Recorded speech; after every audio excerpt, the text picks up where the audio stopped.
started? Yes, for sure. So first of all, thank you so much for being here today to discuss teen dating violence, specifically a guide for adults who are serving youth. My name is Caroline, pronouns she, hers, and I've been serving youth for a long period of time now, both in my personal life and in my professional life. In my personal life, I am the aunt to 5 nieces and nephews. And my sisters are much older than me, so I've been an aunt since I was 5 years old. So I've always been around children. And when I was finally of age where I could take care of them, babysat a lot. But then in my professional experience, I've taught dance and worked with youth in other capacities from ages 3 to 24. um, so at my previous job, I did a lot of healthy relationship training, specifically to college age youth and to homeless single mothers in the Baltimore area. So I'm excited to share some of my experience with you guys. And I'll let my co-facilitator, Allie, introduce herself. Thanks, Caroline. My name is Allie Albrecht. I am the other Community Engagement and Prevention Coordinator here at Hartley House. My background is not so much youth focused, but I have experience working with youth for several years in many capacities. I'm also an aunt. I have a niece who is 5, almost 6, and a nephew who is 7, almost 8. And in like my high school years, I taught horseback riding to young kids. I was a camp counselor. And more recently, I was a job coach for transitioning youth with intellectual disabilities. And I previously worked on our crisis hotline, and I dealt with a lot of clients who were either themselves experiencing dating violence or had family members or children who were experiencing that. And I'm just really eager to share with all of you about how we can help the young people in our lives, learn to be safer and, just create a better culture for everyone. So thank you all so much for being here tonight. I'll pass it back over to Caroline. Thank you, Allie. Appreciate it. Just some housekeeping rules. In terms of Zoom, we ask that you keep yourself on mute during the presentation unless you have a question, comment, or concern. Then feel free to take yourself off of mute. You can find that at the main bar at the bottom of your Zoom screen. You can also find your chat box there. You can put a comment, question, or concern in there as well. And Allie will be monitoring the chat box as I present, and then vice versa as she presents today. And then also feel free to physically raise your hand or raise your hand within the Zoom chat box, not chat box feature, it's the reactions feature. So again, go to that bottom bar at the bottom of your Zoom screen, click on reactions, and then you should be able to raise your hand. Just make sure that you take your hand down once your comment, concern, or question is answered. Are there any questions about Zoom before we move into tonight's presentation? No, we've been using it a lot. So for the unfortunate thing, COVID, but I'm glad that we're able to have programs like this. So then let's get started. So we're going to be using this new platform called Mentimeter, and this makes it so that our presentations can be much more interactive. So we'll be asking questions throughout the presentation to gather your answers and feedback, and it'll be completely anonymous. So other individuals can't see your responses, nor can Allie and I as facilitators. So feel free to grab your phone if it's available, if you're not using Zoom through that. And so you can scan the QR code and it'll pop up with a little link. You'll click on that and it'll take you to a screen. If that's not available to you, no worries. If you're already on your computer, you could just go to a web page, type in www.menti.com. It'll ask you to put in a code, and then you'll put in this code here that's specific to this presentation. So that's 43025622. And if you get logged off of Menti at any point, no worries. This specific code is going to be at the top of every single slide. So again, you could just go to menti.com and put in the code at the top. Let me get on there. Okay. And then once you've got there, go ahead and give me a heart right there if you can see, so that I know everybody's there and we're ready to go and change to the next slide.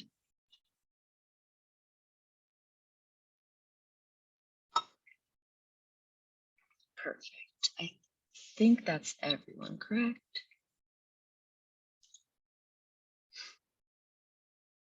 Just about? Okay. Perfect. So keep Menti out wherever it is. Oh, give me 1 second. It looks like, oh, everything's charging. Totally understandable, Amy. Feel free to engage in the chat box or take yourself off mute if you're feeling comfortable. Okay, let's move on to the next slide, please.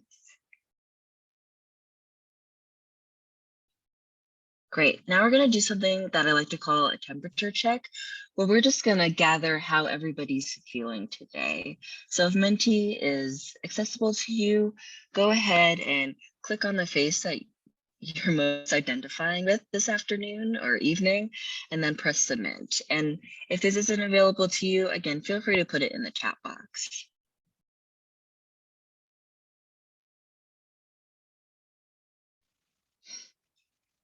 Oh, we've got happy, love it. I love the emoji. Okay, and then on Menti, oh, we've got lots of excited. Love that. I love the loved. Hoping to take away lots of love tonight and healthy relationship qualities. We've got sleepy, we've got cool. I want to know who's feeling cool. Sonia's feeling sleepy, yes. Okay, great. Thank you for that. So a little bit about this program today. First, we're going to talk about who exactly is Hartley House. What are we? What kind of organization are we? And who and how do we support survivors? Then we're going to go over some key terms. And then we'll transition to healthy, unhealthy, and abusive behaviors. We'll have a specific section dedicated to digital abuse.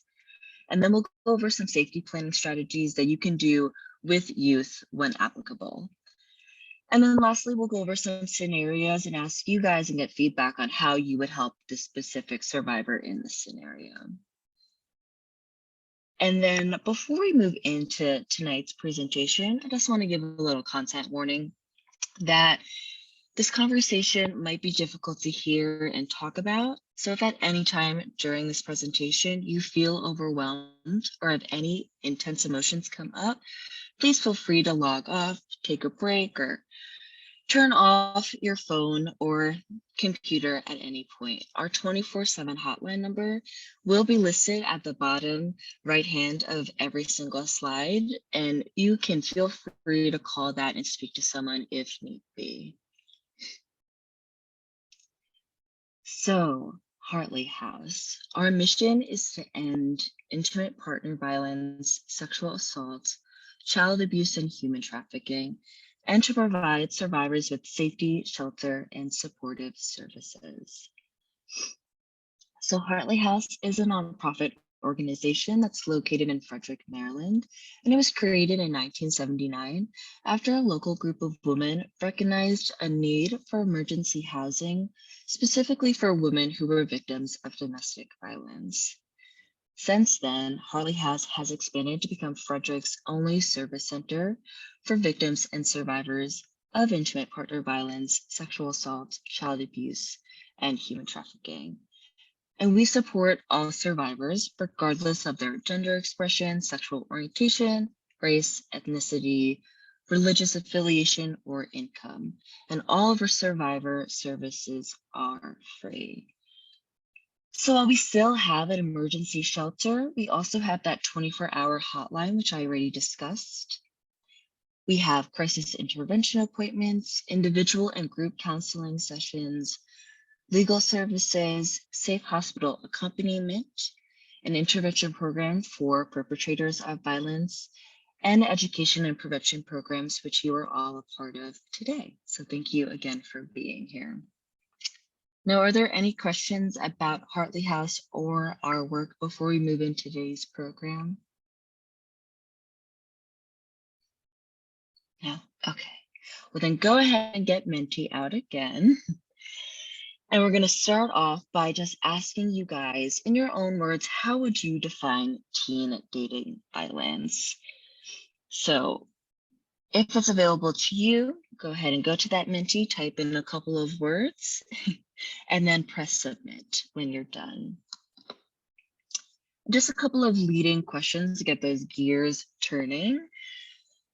Are there different forms of teen dating violence? And if so, what are they? Who does this violence occur between? Why does teen dating violence occur in the first place? And if you're not sure, it's totally okay. You can say, I don't know, but I'm willing to learn. It's common. Yes, it's about control. It can involve stalking. Yes. Let's see, we've got some people in the chat saying, oh, thank you, Amy. I appreciate it.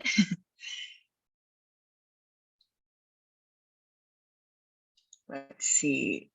The results can be devastating. Yes. Prevalent.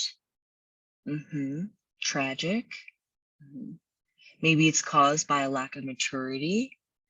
It can be confusing, right? Especially for a survivor who maybe hasn't had conversations about what is healthy versus unhealthy behaviors in a relationship. Specifically, violence between teens. Yep.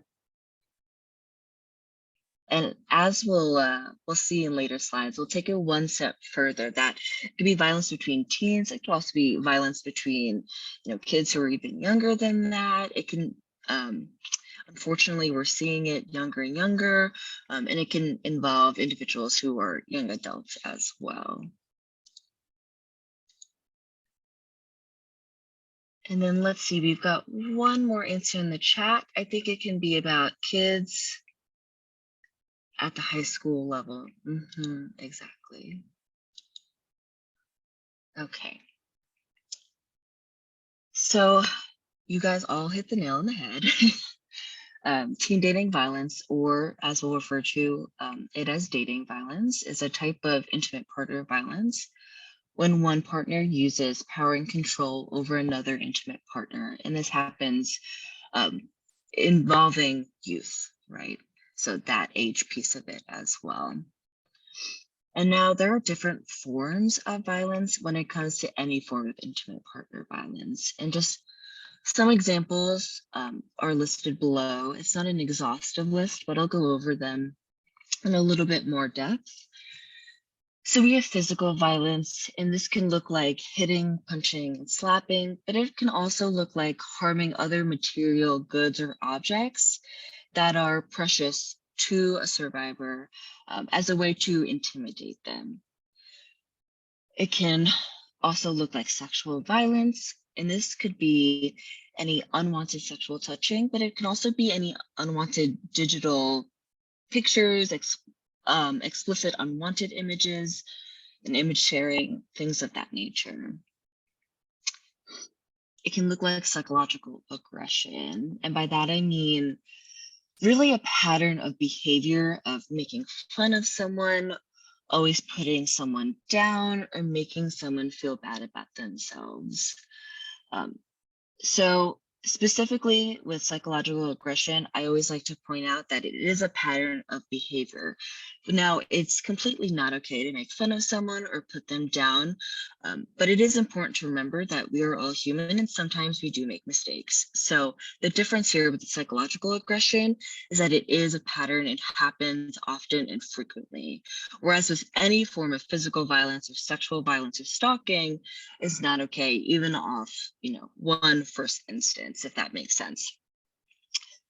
And another point that I want to hone in as it pertains to psychological aggression, especially when we're talking to youth, is that it's important to talk about feelings versus behaviors, right? A lot of people feel things, and especially youth. I feel for the youth, especially youth who are in middle and high school. You're going through hormone changes, body changes, and that brings with it a lot of different emotions. And so we never want to tell youth, well, you can't feel these certain emotions and you can't feel this way. But we do want to hone in that while you have these feelings, it's not okay to feel entitled to make another person behave in a way because you are feeling a certain way. And I think a good example of this is the feeling of jealousy versus the behavior of possessiveness. So I think a lot of individuals can agree that they felt some form of jealousy in their lifetime, right? I'm sure if I asked the audience, some hands would be raised if they were being honest. But the difference here is that when we get into possessiveness, we're getting into unhealthy or abusive territory. We're getting into somebody feeling jealous and telling their partner, well, because I'm feeling this way, you can't hang out with this person or you can't talk to this person. And that's where that behavior is not okay. Okay, and then moving on, this can also look like stalking. And this can, again, look like stalking in person, like that sexual violence piece can be in person, but it can also be through social media or even tracking people through apps on their phone. And then lastly, that brings me to digital abuse, which really overlaps with the other forms of abuse that I've spoken about already. And we're going to talk more in depth specifically about digital abuse later on. Now, are there any questions about this before we move on? I see some stuff in the chat, so let's check. Oh, yes, thank you for being here. I appreciate it. That's fantastic. Okay. So now we're going to talk about why moving on, and honestly, with any program, not just our teen dating violence program, we use the language dating violence and intimate partner violence as opposed to domestic violence. And I think when we're talking about teen dating violence, it really hones in on the fact of why we shouldn't be using domestic violence and instead intimate partner violence. Let me explain. So domestic violence is definitely more commonplace language, but it does have a lot of downsides because when many people hear the term domestic violence, they immediately think of a married woman being abused by their husbands. So this term can really reinforce the idea that first, only women can be victims, and that only straight cisgender people experience intimate partner violence, and that individuals who are younger and who may not be married cannot be in violent situations. And we know that this is false. This doesn't actually reflect the realities of survivors. Whereas using the term dating violence or intimate partner violence is more expansive and inclusive. And again, it includes teen dating violence. So now we're going to talk about the scope of teen dating violence and how pervasive it may be. So the research shows that it's happening, I would imagine, more often than we may think. So I guys read everything that's on the slide. So I'll just read the first 2 points just to hone in on this. So nearly 1 in 11 female and approximately 1 in 15 male high school students report having experienced physical dating violence in the last year. And about 1 in 9 female and 1 in 36 male high school students report having experienced sexual dating violence in the last year. And oftentimes these forms of violence are happening before the age of 18. So teen dating violence does start early and it can continue throughout the lifespan. So the hope with this program is that we're preventing this form of violence before it begins. And therefore, in my opinion, I don't believe that any youth is quote unquote too young to discuss these issues with.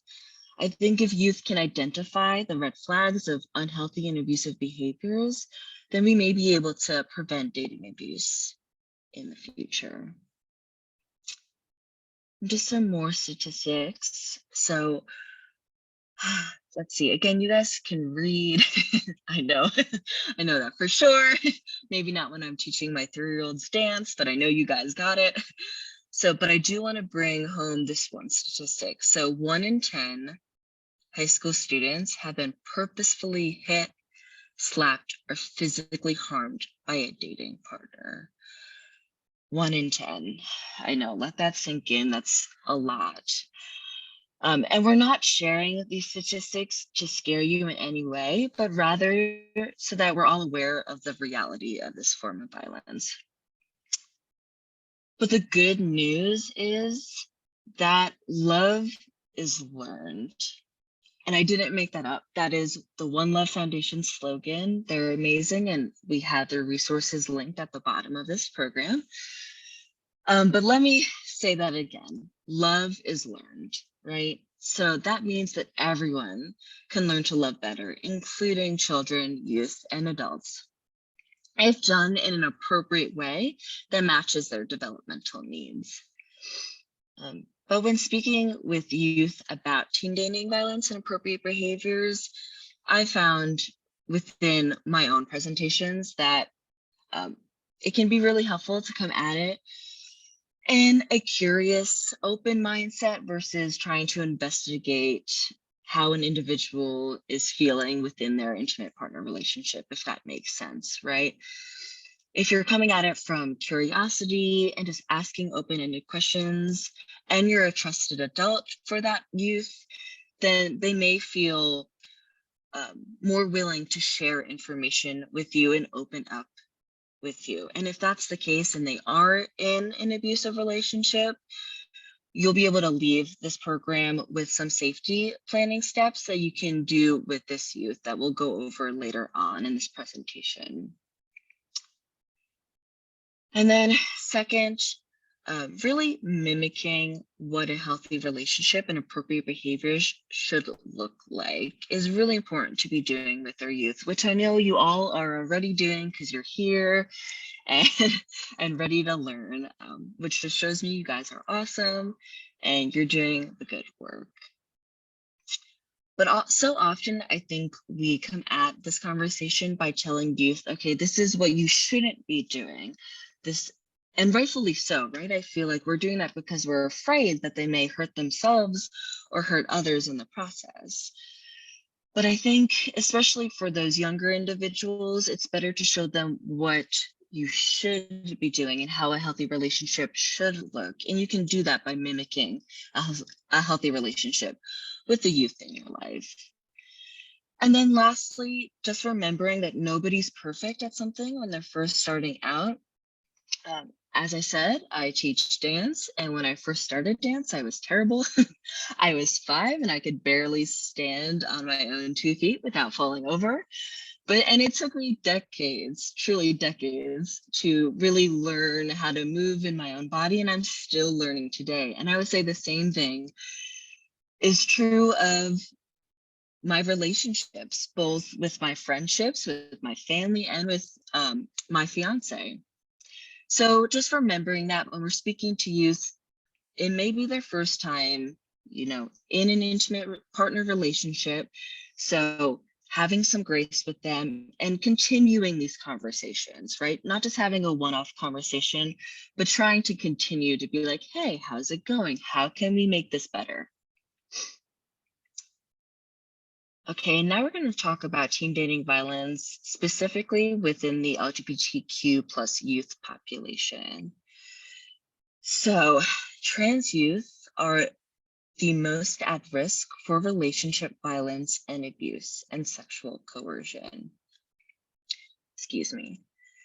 And LGBTQ plus youth represent as much as 40% of the youth population.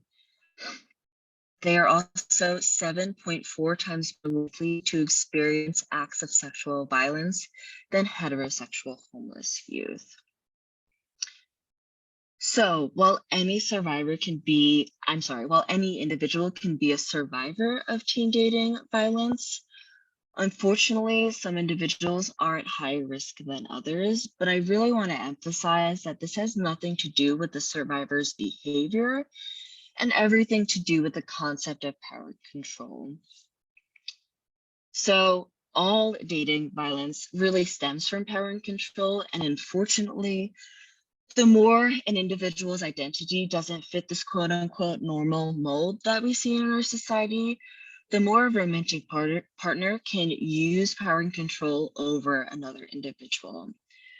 And an example of this may be that a person is afraid to come out to their friends and family that they're queer, and their partner knows this.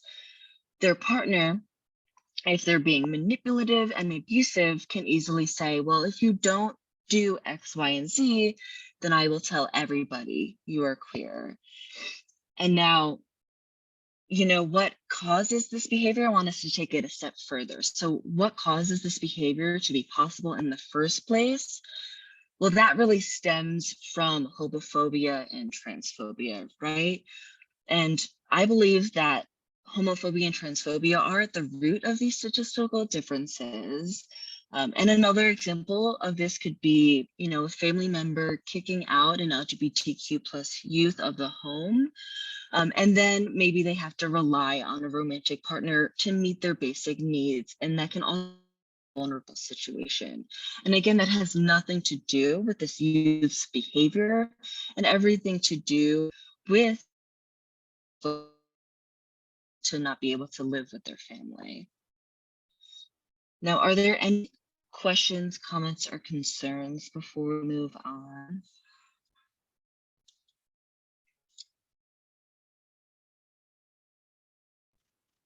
Okay. So now we're going to transition into categorizing what behaviors are healthy, unhealthy, and abusive in relationships. So go ahead and get Menti out.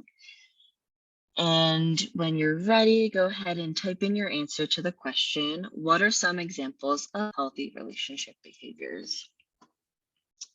And again, some leading questions to get those gears rolling.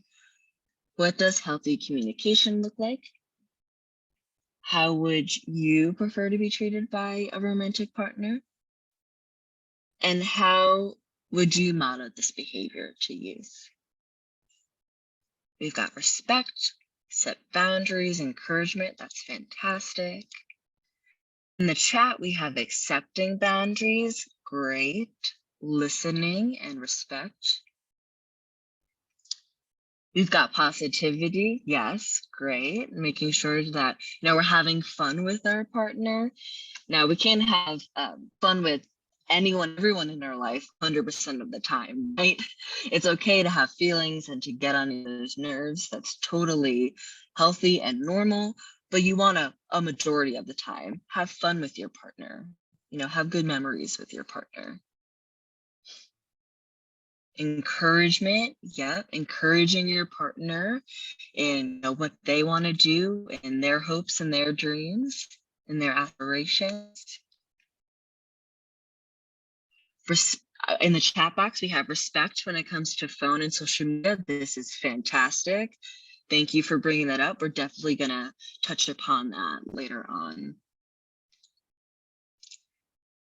Okay, and now we're going to just discuss what are some examples of unhealthy relationship behaviors. So not necessarily abusive, but what are some red flags that may make you think, maybe this isn't okay, or maybe something's going on here?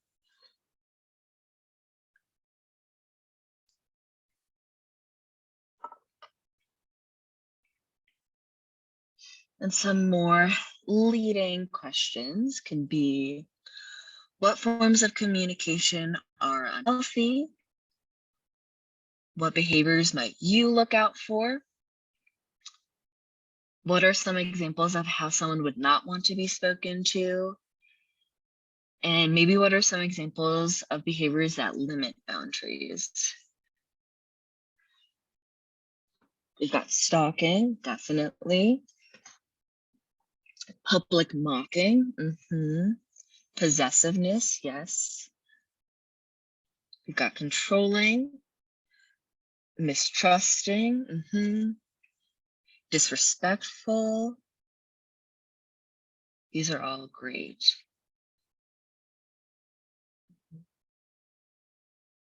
Okay, and now I'm going to hand over the rest of the presentation to my co-facilitator, Allie.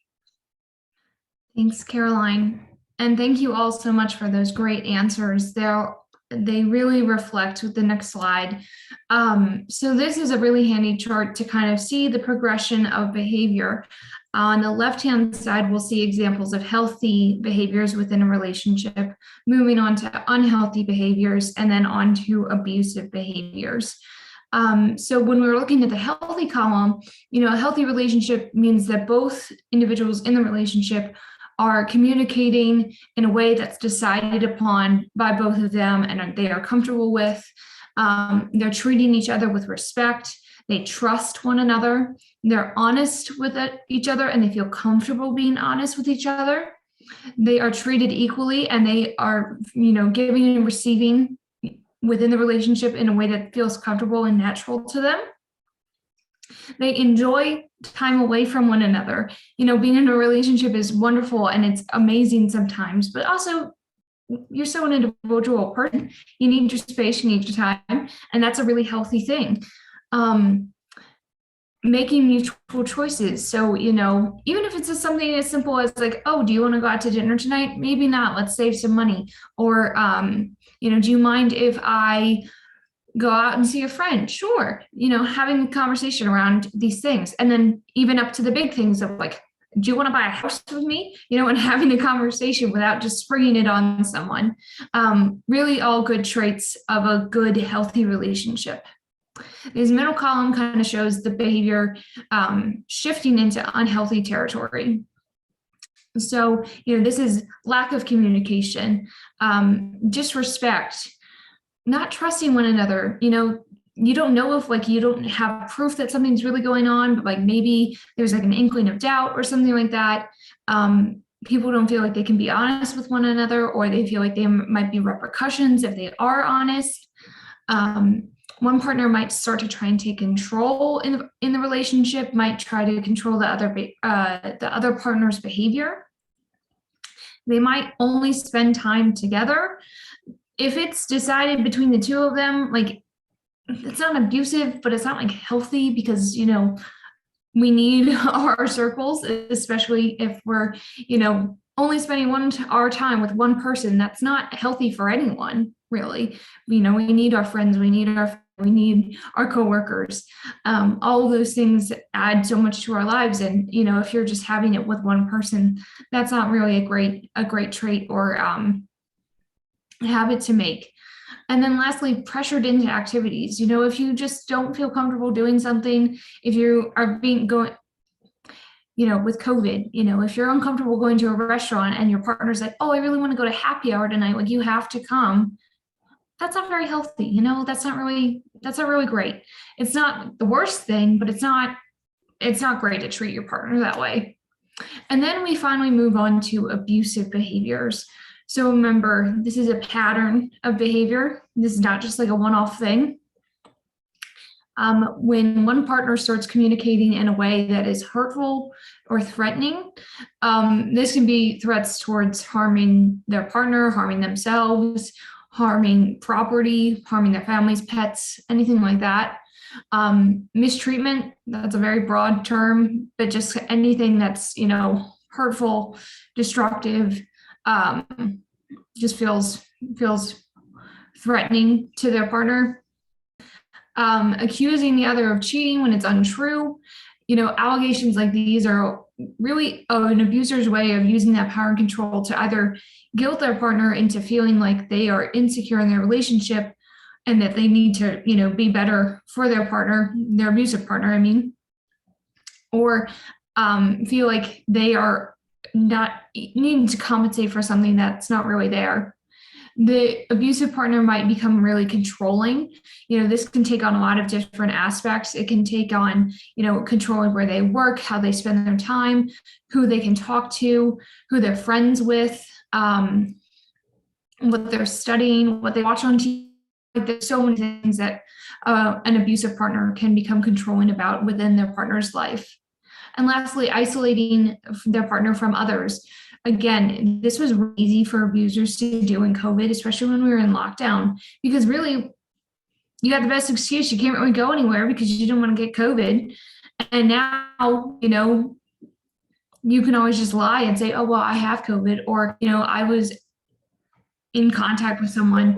There was so many easy ways to just isolate from everyone, and that abusers, probably really utilize that to their advantage.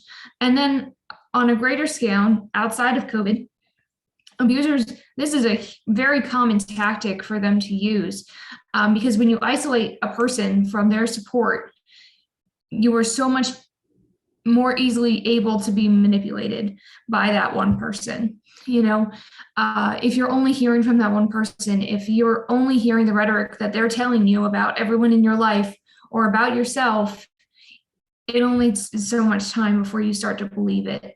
So that's examples of abusive behavior. If you're talking to youth and they start to mention behaviors that just kind of like send off alarm bells, these are just a few examples. These can look like a lot of different things, and we'll go into a couple more specific ones in a moment. But, when those alarm bells start going off, maybe have a conversation with them, maybe have a follow-up question, be like, hey, what you said earlier, like that kind of stuck out to me. Are you feeling okay? Like, do you want to talk about it? And if you're not in a position that like that person might feel comfortable speaking with you, maybe mention it to someone who they have a relationship with, or maybe, it's not gossip if you think that that person is unsafe, and if they are, not your student, or they're not your teammate or whatever, see who their support system is and just keep an eye out for them. If you start to notice that someone new is showing up unannounced, be aware of that and have a conversation around it. And if need be, involve outside people, parents, teachers, coworkers, kind of build that support network with them. So now that we kind of have a guide as to what these different behaviors kind of can be categorized as, I want to show a couple videos. These are very quick, but I think they're all developed by One Love, which is a great resource. And they show, this one and one later will show kind of the story behind the post. So it's an example of a post that someone makes and puts on their Facebook, and then it takes a step back and shows the reality of what's going on behind the post. So this one is about belittling. So I'm going to play this real quick and just keep that word belittling in your mind.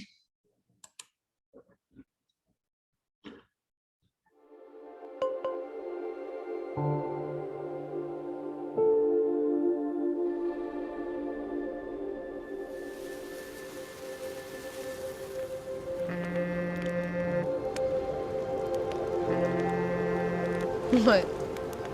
I don't know. Your phone's ringing. No, it's fine.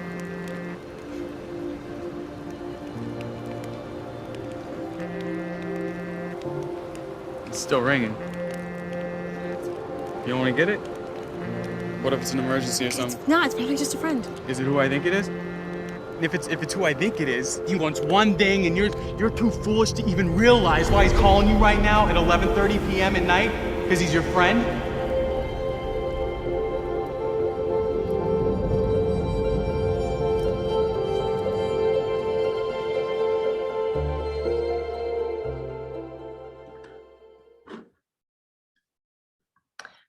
Okay, so was everyone able to hear that okay? Okay, wonderful. So what kind of jumped out in that video as like a belittling behavior? Any ideas? Feel free to unmute yourself if you feel comfortable.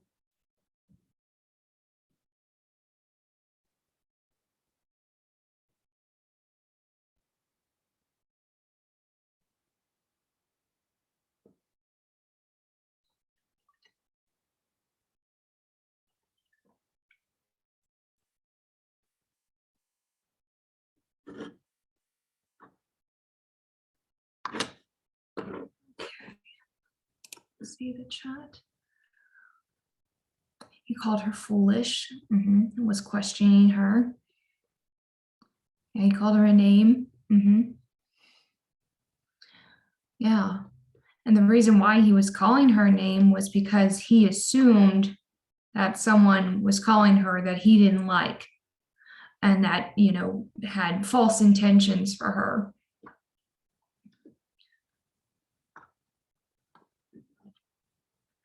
He was being aggressive.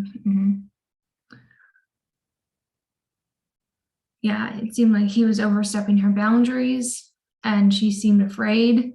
So it seems like maybe this was a pattern of behavior, like maybe he had some problems with, trusting her, and maybe thought that, she was being unfaithful, or calling her foolish because, another guy was calling. It's just, I think these videos are great examples of just small things that people can do that over time really build up and show that, there are some really toxic and unhealthy and abusive traits within the relationship and how someone talks to their partner. Thanks for that input. All right. We're going to watch one more video for now. And this one is a little different, still by One Love, and it's about isolation. So again, just a short little video. Want to hang out later? Me and my boyfriend always have Monday Fun Day. Aw. Want to hang out later? Me and my boyfriend always have Monday Fun Day. Tomorrow? It's our Tuesday Snooze Day. Wednesday? No Friends Day!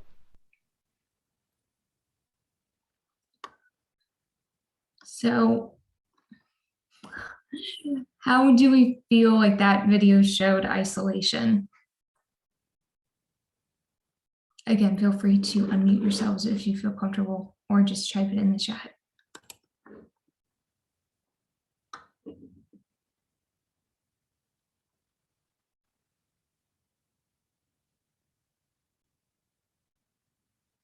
Yeah, the boyfriend didn't seem to give her any time with anyone else. Every day was planned out. No time alone with her friends. She was shut out. Yeah, and I think, we could see that change from the beginning of the first part of the episode or video to the second. Clearly controlling behavior. Not only was it with all the plans, but he was physically pulling her away. He was being possessive. Absolutely. These are all so on point. Yeah, and I think it's really important that people remember that, it is very, very healthy for two people in a relationship to spend time together.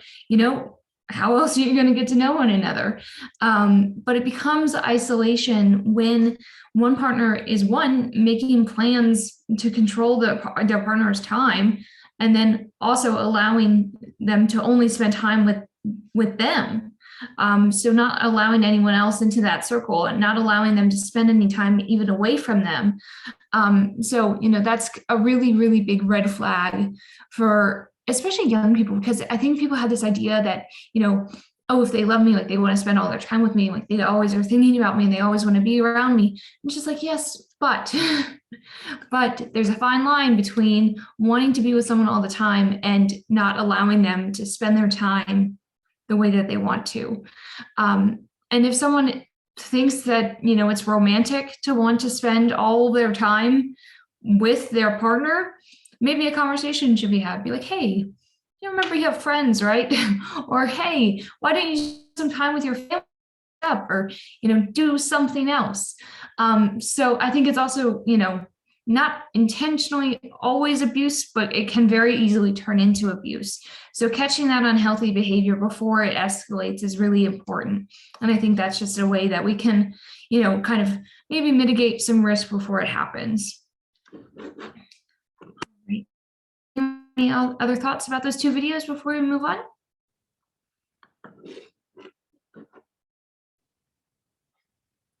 All right.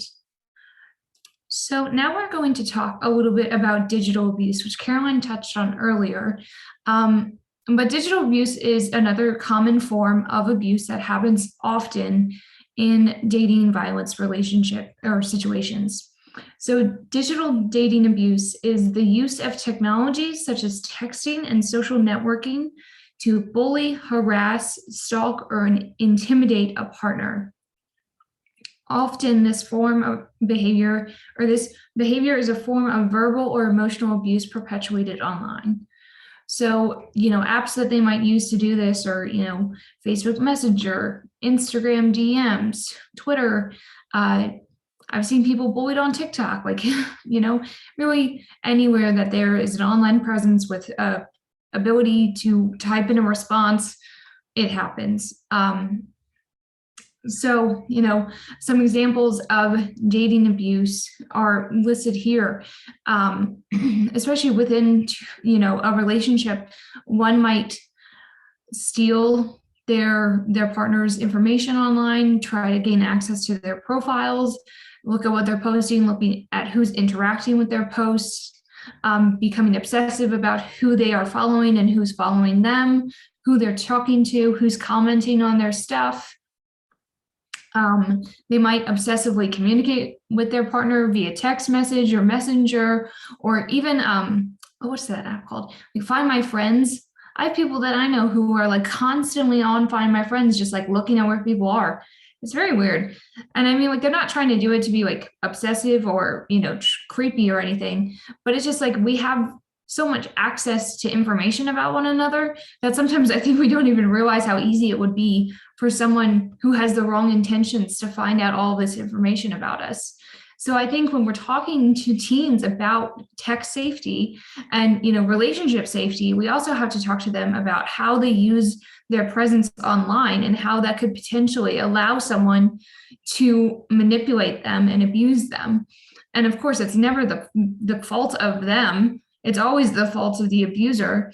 But, as long as we're not aware, it can be a tool against us.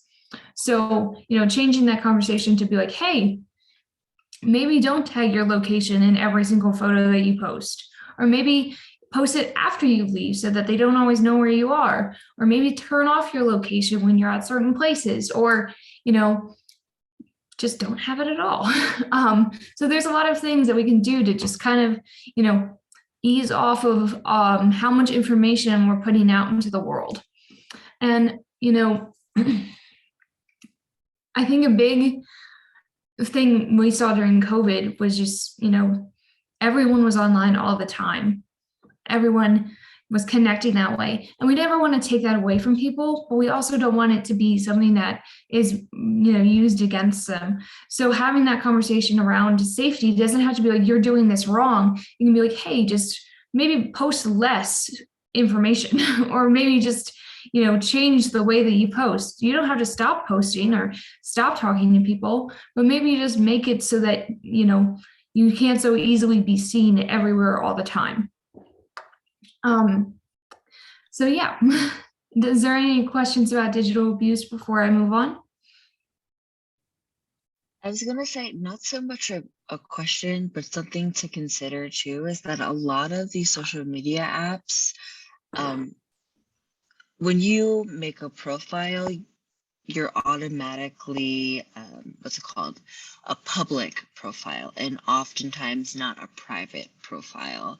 So even having conversations with like, did you know that people who aren't following you can see your information?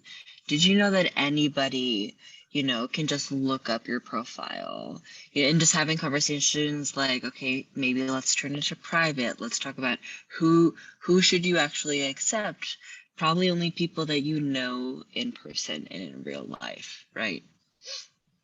Yeah, absolutely. And I think, I'm not sure if everyone's familiar with the term of catfishing, but you can always put a photo into Google search and it can show you what the source of the image was. So, if you're ever seeing someone who's talking to someone who they've never met before, and you're concerned that maybe they're being catfished, which means that the person who they're talking to online is pretending to be someone else, that's a handy tool to remember. And also, if there is a concern about someone speaking to someone online, maybe, just have a open-ended discussion about internet safety. Or just the fact that, we should probably talk to people who we know online instead of who we don't. Um, and, like Caroline said, oh yeah, Amy, go ahead. Oh, I didn't want to interrupt you because you were No, no, no. really making good points, and I was going to spin off what the I'm sorry, I get names confused. Her name's Leah. Do you mean Caroline? Caroline, yep, sorry.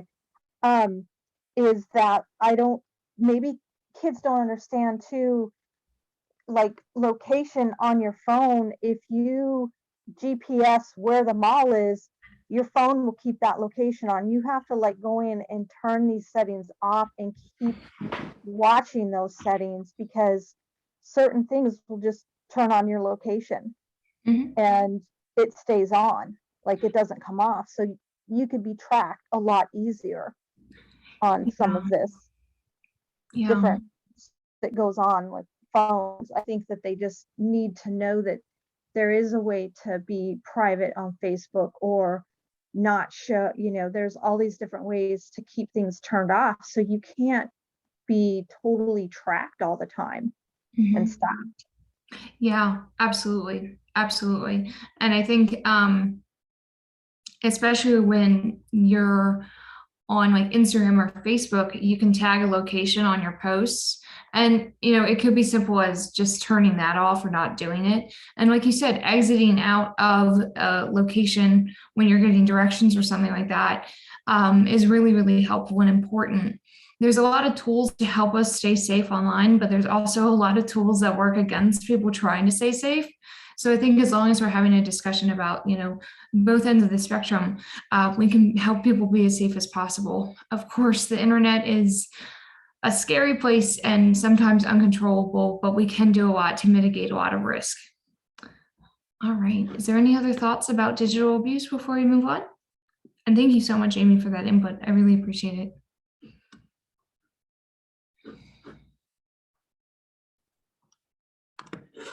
All right. So we have one last little video, and this one I think is a really great depiction of abuse that's happening on a digital platform. So this is focused around the behavior of intensity. Oh, my bad.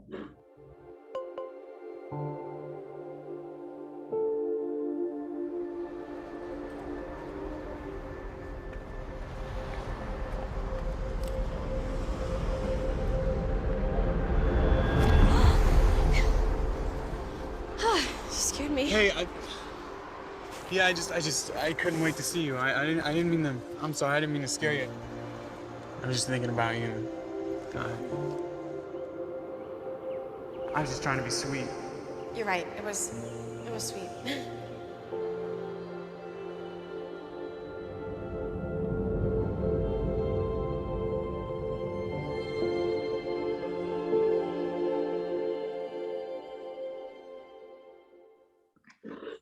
All right, so another great video. With that one, with the intensity, there was a lot of, I think, moments in there that showed intensity really well. What do you think a couple of those were? What popped out at you showing that that behavior?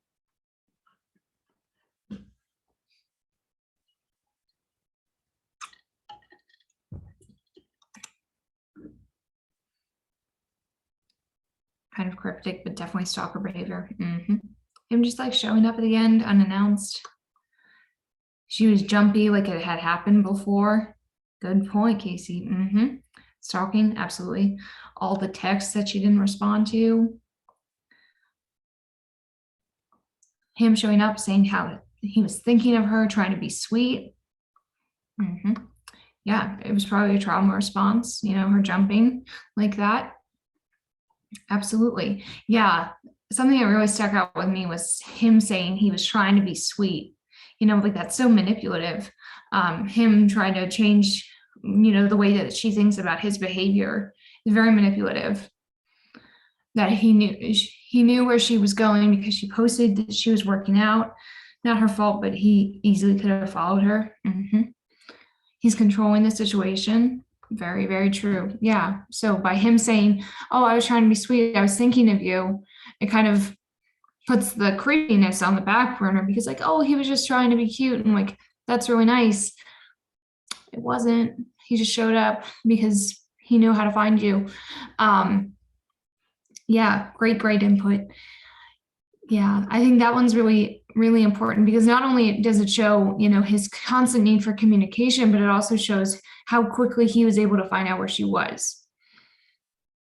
Doesn't help that a lot of rom-coms make this behavior seem romantic. Yes, Caroline. Caroline and I just did a presentation about stalking, and we touched on the depictions that pop culture make in, romantic comedies, kind of romanticizing the behavior of stalking. My favorite is, the scene in Love Actually, which I know is so many people's like favorite Christmas movie. I personally don't care for it, but it's the scene where Keira Knightley's character is coming over to the best friend's house and watches the wedding video and realizes that he's been in love with her the whole time. And it's like a really creepy video, but they play a music montage over it to make it sound romantic. Anyway, a tangent. But yeah, it's just like very popular culture, kind of depicts these behaviors as like super cute and like something that you would want in your relationship, when in reality, it's very traumatic and very unhealthy and probably abusive. So yeah, thank you all so much for that input. Really, really appreciate all of that. So now that we've kind of had the discussion around, what these behaviors are, what to look out for, what are the signs, and how this can look in a real relationship, what do we do to support survivors and people who are dealing with dating violence? So safety planning is probably one of the best things that we can do as a support network for survivors.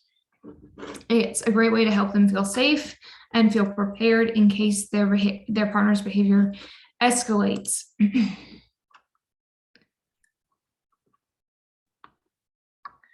Yeah, Maggie, great point. There's a link that we're going to send out. I'll mention it again. I made a resource guide for all of the participants here that has all of the resources that we used tonight, and I will be emailing it out.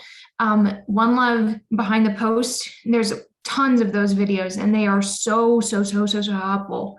And I think if you're ever wanting to talk to people about these different types of behaviors and like real signs of them, these are some great videos to go off from. So thank you for saying that. I'm glad you guys like them. So talking about safety planning, there's a couple different categories that I'm going to touch on. The first is physical safety planning. These are a bit more just about, keeping people safe, physical safety planning, obviously. So a great way for them to feel prepared in case their partner's behavior escalates or becomes unhealthy or anything like that, just starts to make them feel uncomfortable. And so this is not an exhaustive list. My apologies. But these are just some great going off points. And again, if you ever feel stuck and you don't really know how to help someone, just direct them to Hartley House. We have so many great crisis workers on our hotline who can absolutely help create a safety plan with that person or just come up with some ideas or anything like that. But here's just a couple, jumping off points. Remind them to follow their instincts. I think, especially as a woman, I've very much been taught sometimes to downplay my instincts. And I think most times when my gut tells me that something feels off, there's usually something that's off. So, empowering people to not feel like they're downplaying something that feels weird to them. Using a code word. This is really helpful because it can be used in a lot of different ways. You can have a code word about, hey, this person's not texting me. I need to be, distracted, or I need to go somewhere safe that they don't know where I am. Or it can be a code word of like, I need help ASAP, please call my parents, or, anything like that. It can be used for so many different things depending on the situation. this probably won't be a problem for most teens or young people to have their phones charged and on them, but also like carrying around extra chargers if they can. Preparing a go bag, if they feel unsafe in their house or maybe they're at a friend's house, just having a place to put things that they would need in in an emergency situation. Encouraging them to tell people that they trust about the situation. Not everyone has a great relationship with the parents or their families or, teachers or anybody. So helping them identify their support network can be really, really helpful, and helping them, talk to those people about what's really going on and how they could use their help. And then helping them, identify the places that they go most frequently and making a safety plan for all of those places. So, if this person's at school, what do you need to do to feel safe at school? Or at home, do you feel like you can talk to your parents about this? Like, do you have a sibling that you can talk to? What does that plan look like when you're at home if they show up unannounced, or you start to get, weird text messages? Like, what's the plan?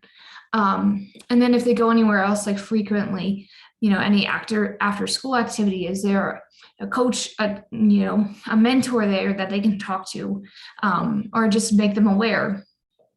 And of course, like I said, they can always call us on our hotline, or, their parent can call for them, whatever that needs to look like. It's available 24 hours. It's the number at the bottom of the screen, and it'll be on our resource guide as well. So next we have emotional safety planning. So emotional safety planning is a bit more geared towards like people who are, either leaving their situation, out of their relationship, or, just still dealing with the effects of the trauma that they experience in the relationship.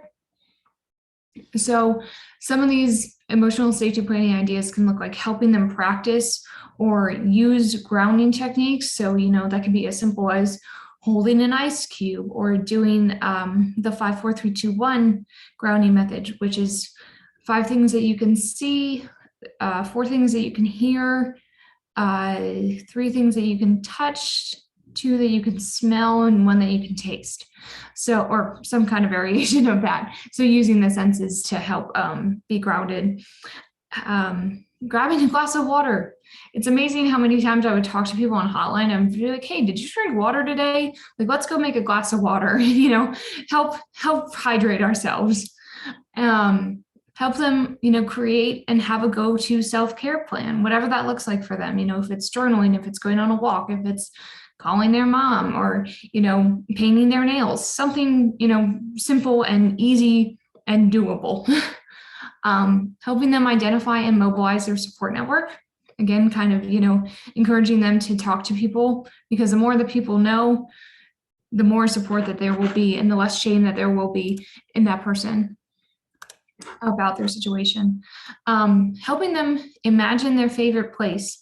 I worked on our hotline, and I had a client who I often would do, imagery with, because that helped her in that moment. It was really powerful because she would imagine this place that meant something to her, and it just helped her kind of take herself out of the situation for a minute. And even if it's just a moment, that's still a moment of peace that can help them feel a little bit more confident and grounded and secure, even for just a moment. Reminding them to eat and drink regularly. I think we can all attest to how much harm stress can do on our bodies, and especially someone who's experienced trauma or abuse.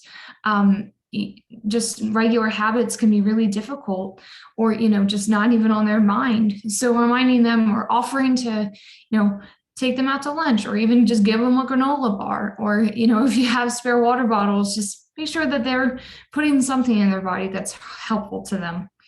And then, having a specific code word. Maybe if you start to feel some intense emotions, maybe if they can say, hey, pineapple at their teacher, then that teacher is aware that maybe that student needs to take a step outside and just breathe for a moment.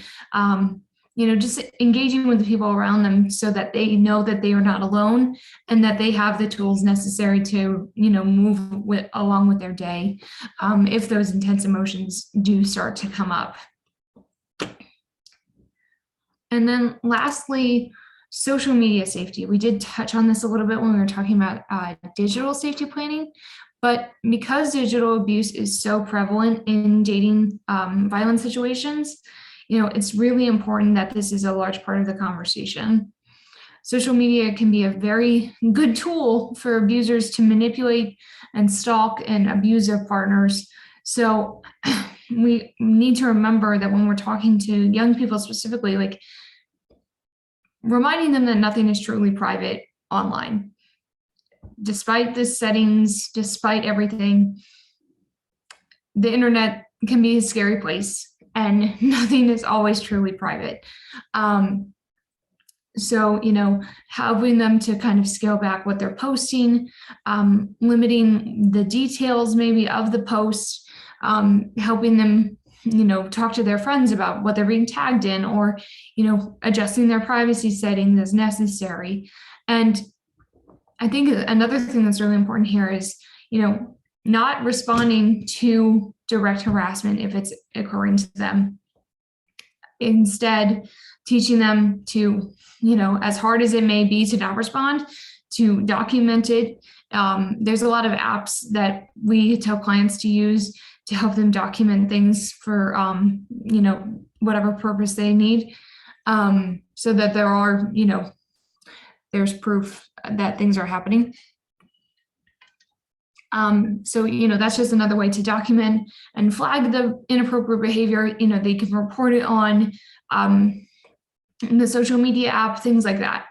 And then, empowering them to ask people before they tag them in something, be like, hey, I'm really sorry, but like, can you not post that of me? Or like, I'm just trying to scale back my, internet usage or whatever. Whatever they need to tell to make themselves feel safe online. And then if they are trying to post something at like a certain location and there's like no way to tell that they're, there's no way to hide that they were at, the Empire State Building or something, maybe tell them to maybe wait to post it until they're at a different location that maybe they feel more safe at. And if necessary, tell them to take a break from social media in entirety. Some people are very, very persistent online, and, it's amazing how many fake profiles people can create and, consume their time with.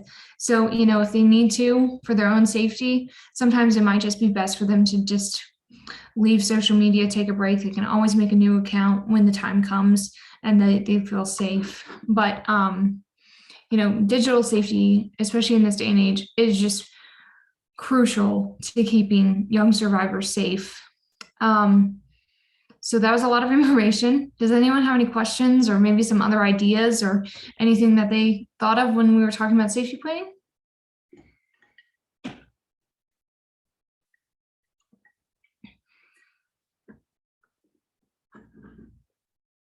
I think this is a great opportunity to also use this like for schools. I'm not sure whether you do this for like different mentoring programs, just proactively teaching. I think it's great information on a lot of different levels. So I just wanted to say that.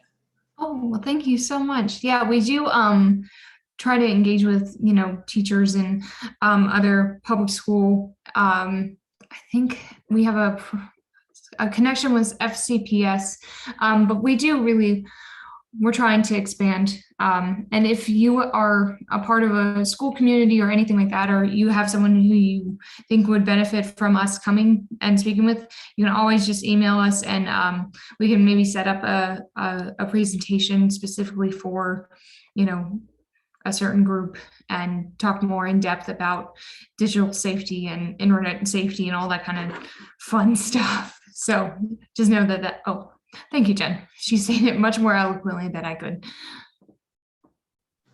Yeah, that would be great. I'll be in touch. Yes, thank you so much. We really appreciate that. And thank you for being here tonight. All right. So Now Oh, that we I'm kind of, sorry, Allie. yeah. We've got one more question in the Okay, slide.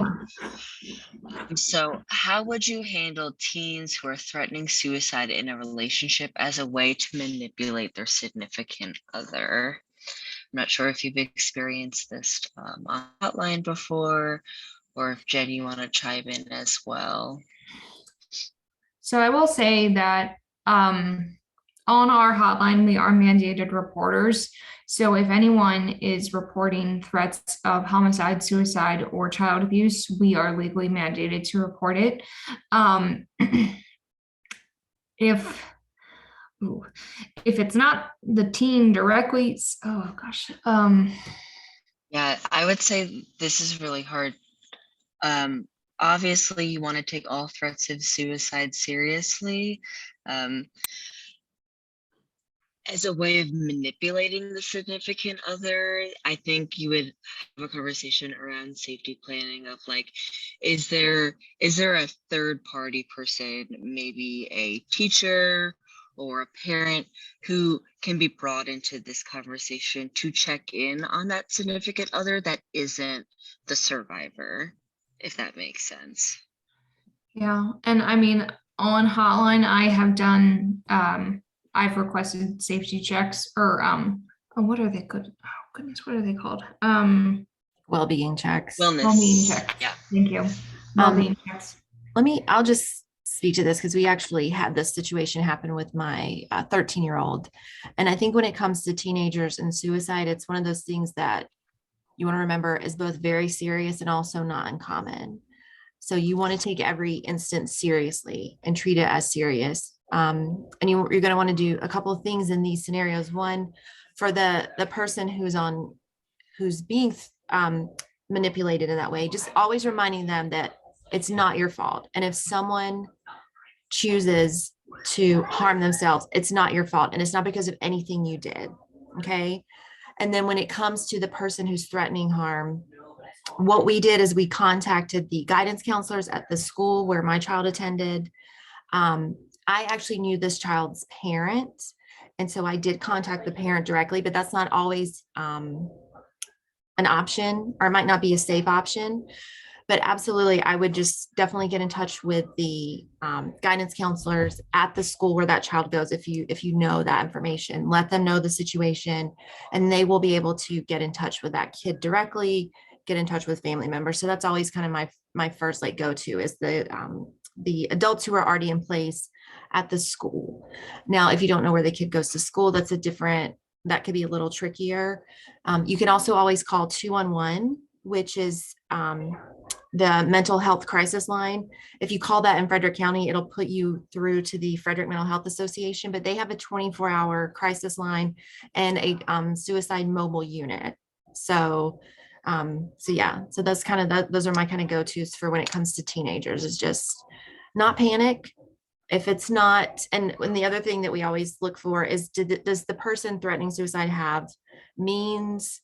Do they have a plan? Do they have a timeline? So if it's just, and again, I don't want to minimize, but if it's just, if you break up with me, I'm going to kill myself, that's different than I am going to this location at this time to do this thing. One of those you're going to want to act on immediately, even calling 911 if necessary.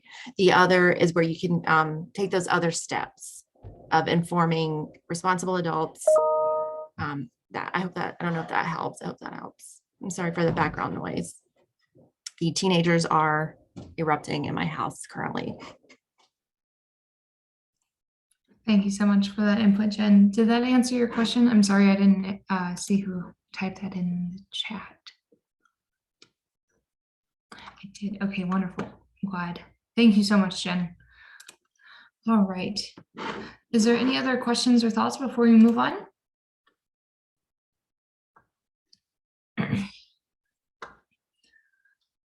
Okay, wonderful. So just to kind of wrap up the supporting survivors piece, we just live by a couple principles.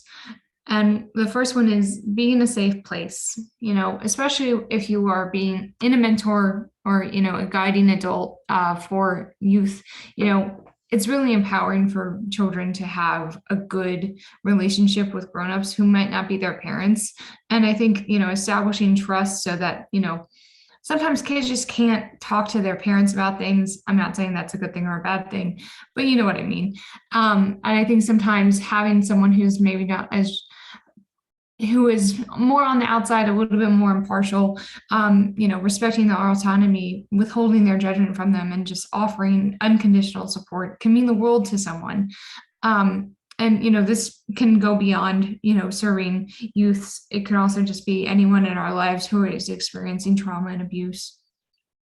Another principle is educating ourselves, coming to programs like this, following up with the resources that we're going to provide.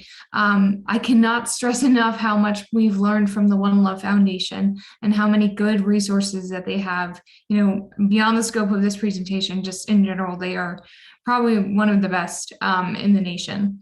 So, knowing those resources, knowing your local resources, if you're not in Frederick County, what is their equivalent of us? What's the 24-hour hotline that they have? Learning those safety planning skills. On this resource guide that I will be emailing out to everyone, there is a interactive safety plan that the National Domestic Violence Hotline has on their website. You can literally sit down and kind of just fill it out, and it will, cater to your needs. It is a really, really handy tool. I've done it with survivors myself. It's really handy, and it's very catered to that specific individual.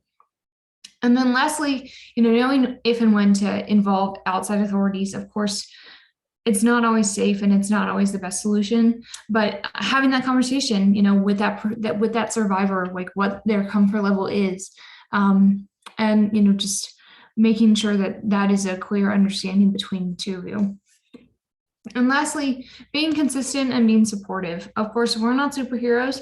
We cannot do everything all the time. So, within our own limits and within our own boundaries, offering as much support as we possibly can, withholding our judgment, because we all know, hopefully, that it's really never the survivor's fault. The root of abuse comes from the abuser and their need for power and control, not the behavior of the survivor. And also respecting their autonomy. Survivors are imperfect people. We all are. And, we might not always agree with how they decide to act or, handle a situation. But if we are supporting them, we need to support their decisions and empower their decisions, no matter what we agree with or disagree with. At Hartley House, we work on the empowerment model, and we let survivors and our clients decide for themselves what's the best course of action for them. Sometimes that doesn't mean what we want it to mean. Sometimes it's them deciding, this is what works for me right now, and this is what I need to do to get my needs met. I'll be back later, as hard as that is, but that's where they're at. We have to meet people where they are in these situations and just support them through that.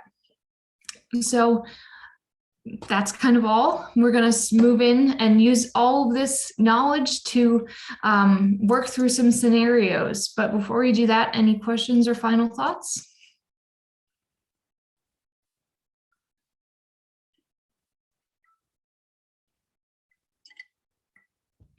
All right.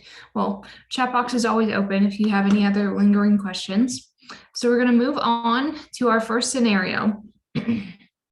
And there will be a next slide on your Mentimeter to type in a response. So just have that handy if you can. All right. So this first scenario is your 13-year-old daughter, Claire, has her first boyfriend. They've only been dating for about a month, but you notice that Claire is becoming more reserved and anxious. One day she comes home and you notice a new bruise on her arm. When you ask her about it, she becomes very emotional and runs away. What do you do? So I'll leave this up for a minute just so everyone can read it, and then I'll switch to the next slide where we can type in our responses.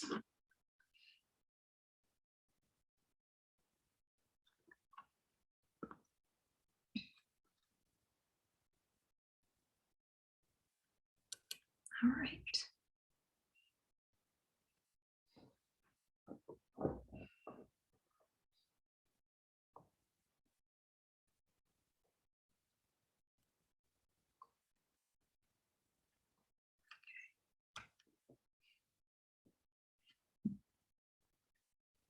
just to jog everyone's memory while they're typing. 13-year-old daughter, new boyfriend, first boyfriend, bruise on her arm. You confront her about, or try and talk to her about it. She runs away and gets emotional. How do you handle it?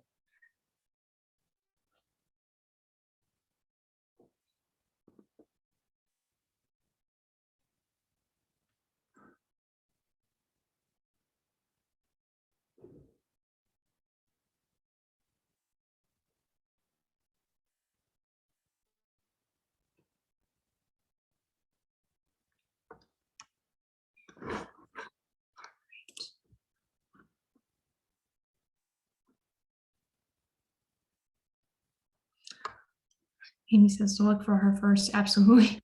Yeah, try and finding where she is. Maybe help her calm down.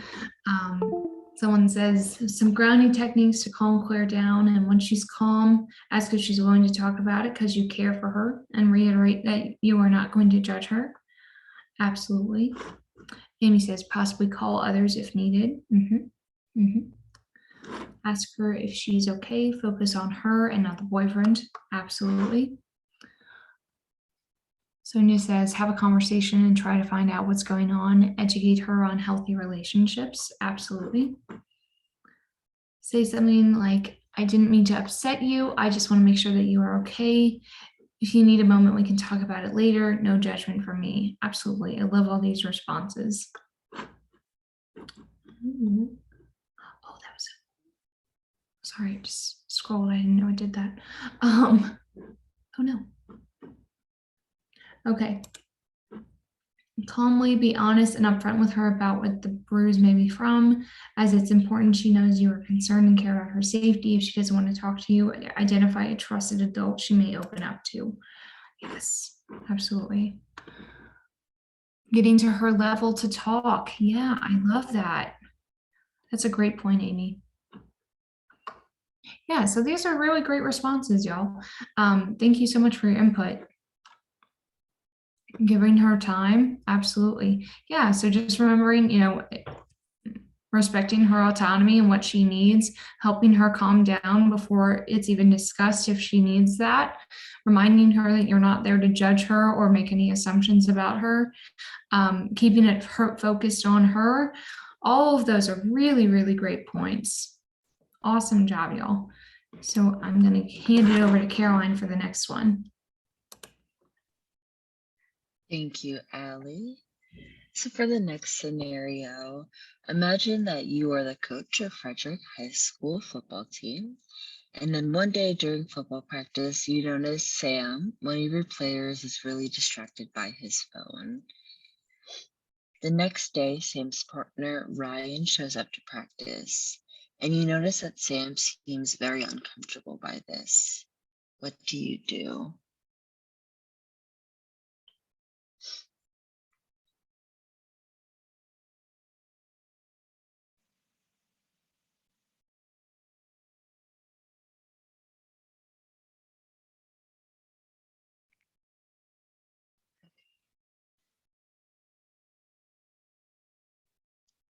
And reminder, you're a football coach. One of your players seems really distracted on their phone one day at practice. And then the next day, they feel really uncomfortable when their new partner shows up. What would you do?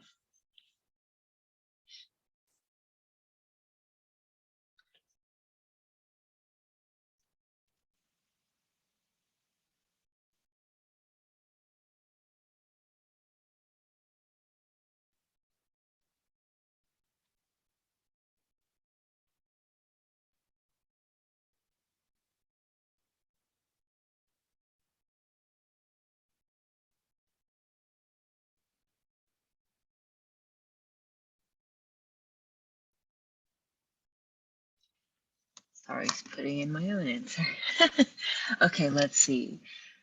We've got check in and remind Sam that he needs to focus on practice at practice, and then ask if anything's going on. So maybe during practice, say, maybe try to distract Sam by saying, okay, focus on practice, and then afterwards talk about it. Maybe not bringing attention to it during practice to make them feel worse about it or feel judged by their other teammates.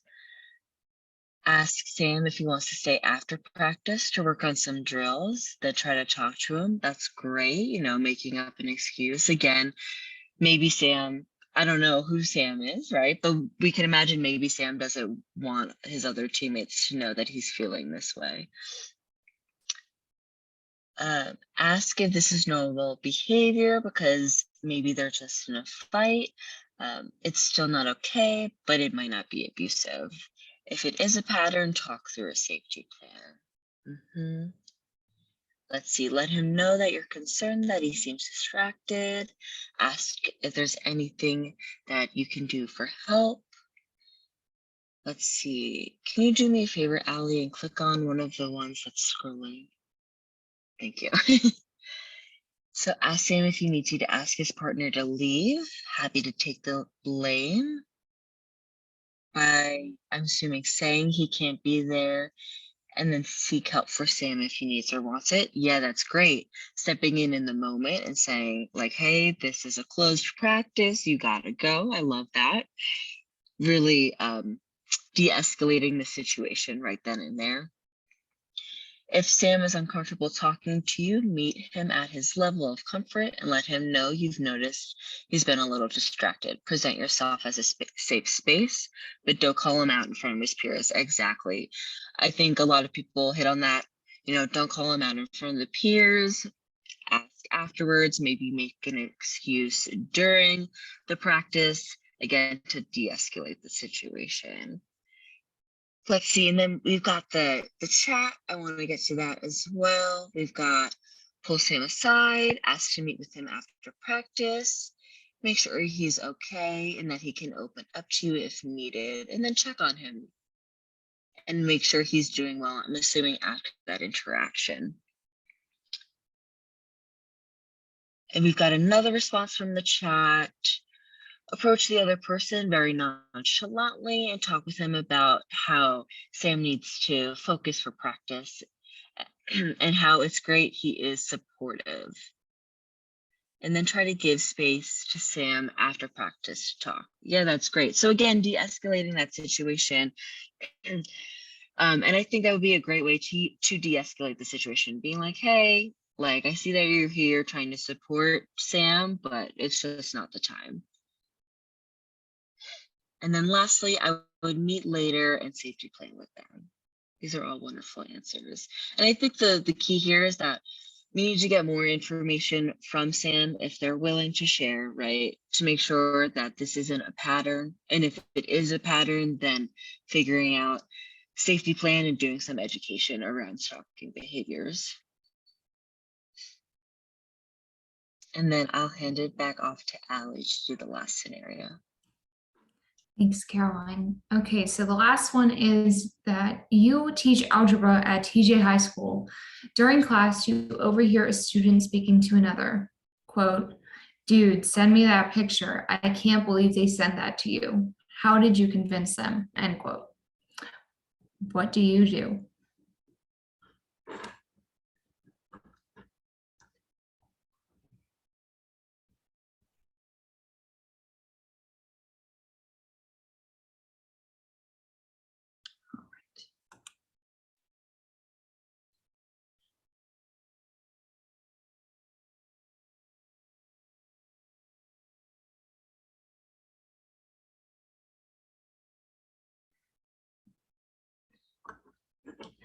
So again, just a reminder, you are an algebra teacher at TJ High School. You overhear one of your students asking to be sent a picture and asking another student how they convinced someone to take that picture or how they got it. And how do you respond?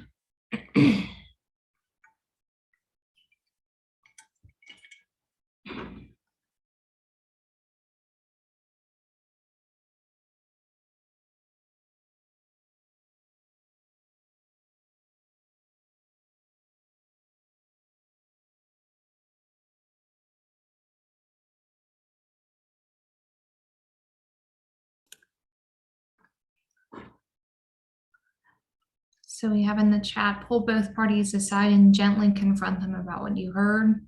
I think direct action is very appropriate in this situation. Someone says, try to break up the conversation during class. Ask the person who spoke to say after to discuss what is going on. Talk about repercussions of texting if that, or I'm sorry, of sexting if that is what's going on. It's a very important conversation to have.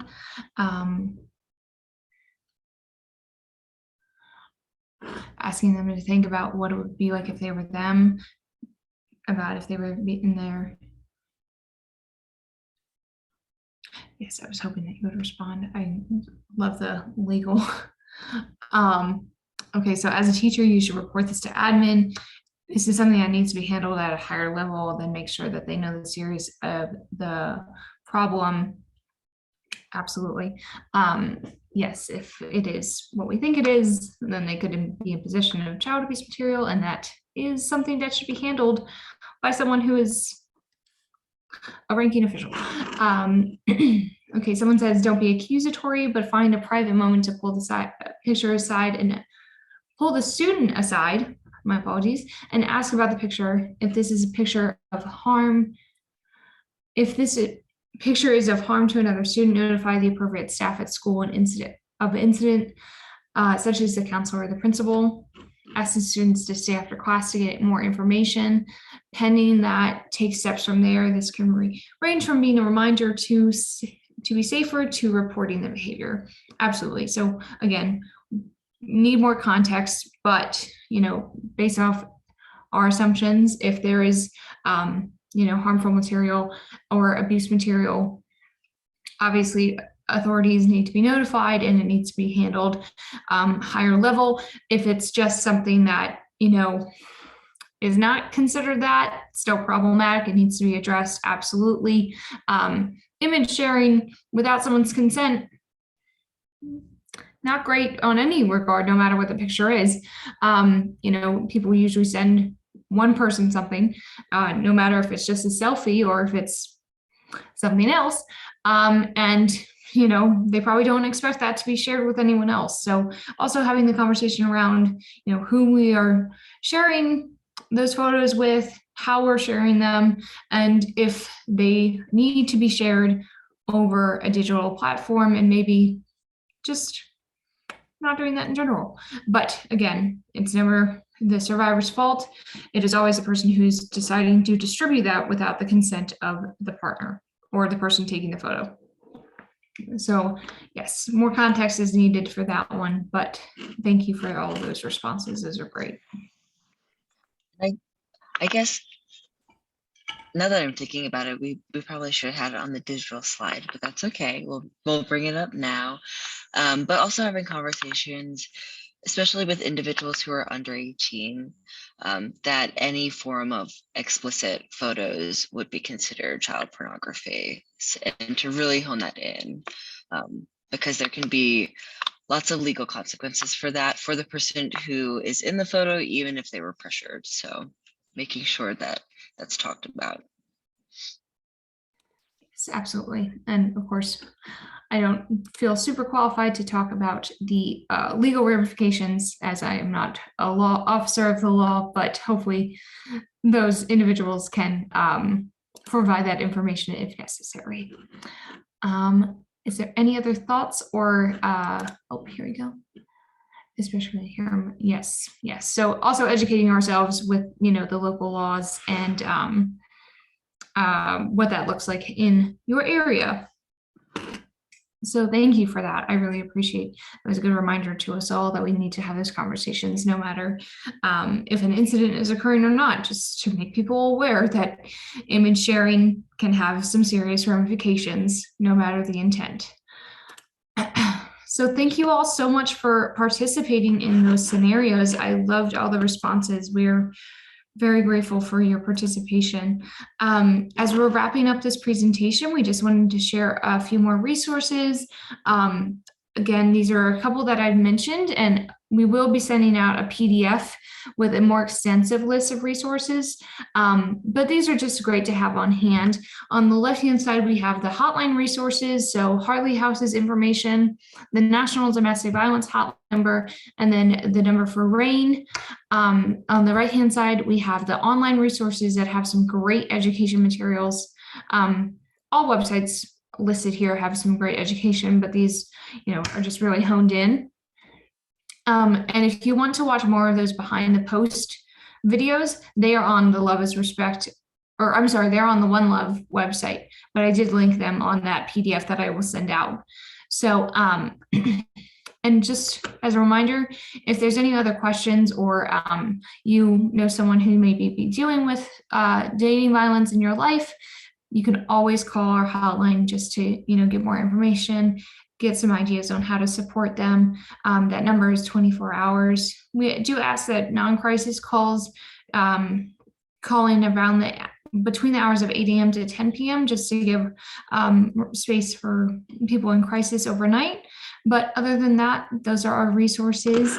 And lastly, here is our contact information. If you have any other questions, comments, concerns, want to schedule something with us at a later date, please feel free to take down our information. And just thank you all so much for being here tonight and joining us for this conversation.